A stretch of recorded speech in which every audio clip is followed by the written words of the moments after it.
പാഠം 624. കണ്ണും മൂക്കുമില്ലാത്ത പ്രേമം.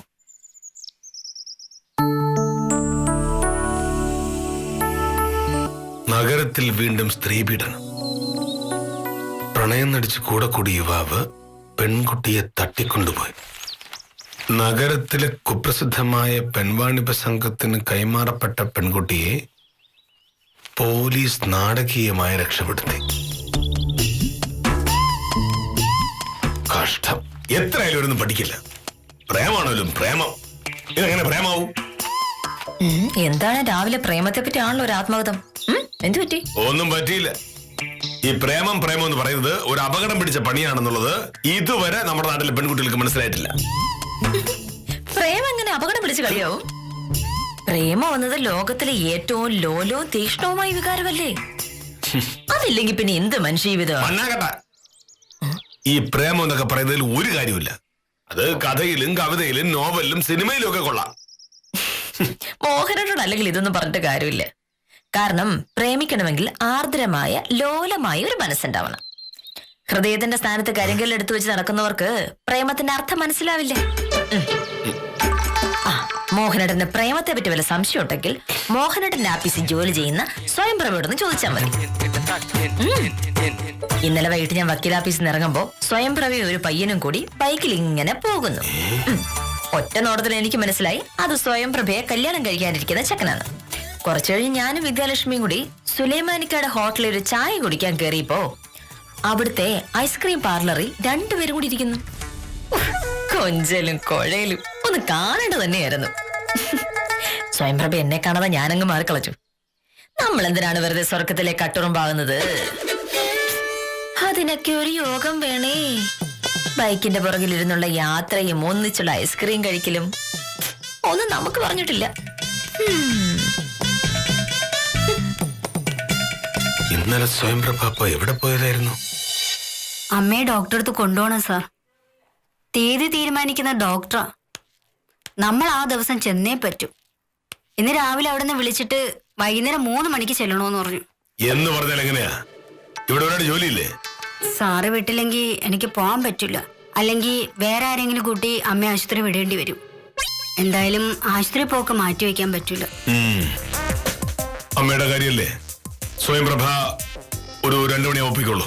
പക്ഷെ നാളെ മറ്റന്നാൾ ഇരുന്ന് ജോലി മുഴുവൻ തീർക്കേണ്ടി വരും. അപ്പൊ പിന്നെ പരാതി പറയരുത്. ഇല്ല സാർ, ജോലിയെല്ലാം ഞാൻ തീർത്തോളാം. ശരി.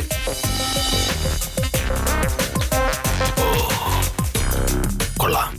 കള്ളം പറഞ്ഞ ആഫീസിൽ നേരത്തെ ഇറങ്ങിയിട്ട് കണ്ടവന്റെ കൂടെ നാടുറ്റുന്നു. ശരിയായി കൊടുക്കാം.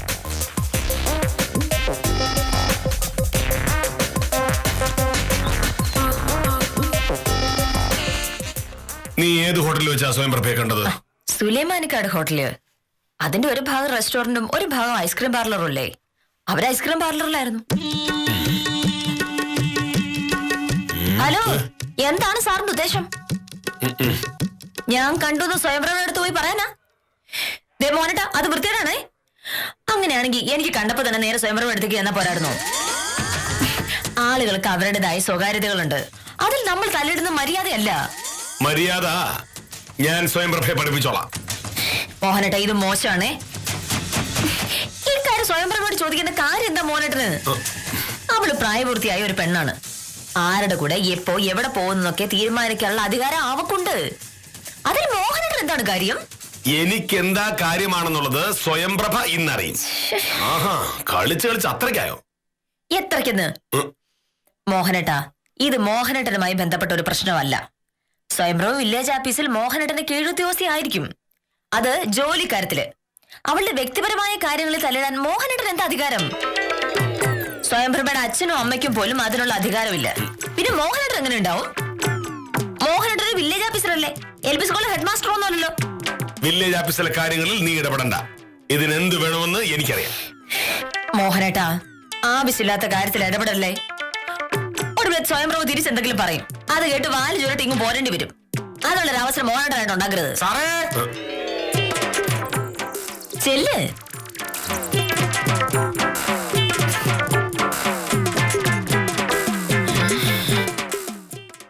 നമസ്കാരം സാറേ. വിദ്യാധരന്റെ ഭൂമി അളക്കാൻ പോകുന്ന സാറ് പറഞ്ഞിരുന്നു. ഇന്ന് രാവിലെ പോയിരുന്നെങ്കിൽ വലിയ ഉപകാരമായിരുന്നു. ഇല്ലെങ്കിൽ അല്ല സാറേ, അപ്പൊ ഇന്നലെ രാവിലെ അപേക്ഷ തന്നിരുന്നു. അപ്പൊ നാളെ സർട്ടിഫിക്കറ്റ് കൊടുക്കാൻ സാറ് പറയുകയും ചെയ്തു. അങ്ങനെയാണെങ്കിൽ ഇന്ന് പോയി നോക്കിയല്ലേ പറ്റൂ. ഒരു കൈവശാവകാശ സർട്ടിഫിക്കറ്റ് കൊടുക്കാനുള്ള നടപടിക്രമങ്ങളെ പറ്റിയും എപ്പോ എവിടെ പോയി എന്തൊക്കെ പരിശോധനകൾ നടത്തണം എന്നതിനെ പറ്റിയൊക്കെ വിസ്തരിച്ച് പഠിച്ചിട്ടാണ് കെ മോഹനകൃഷ്ണൻ വില്ലേജ് ഓഫീസർ ആയത്. ഈ കാര്യത്തിൽ എനിക്ക് ഉത്തമ ഉപദേശം.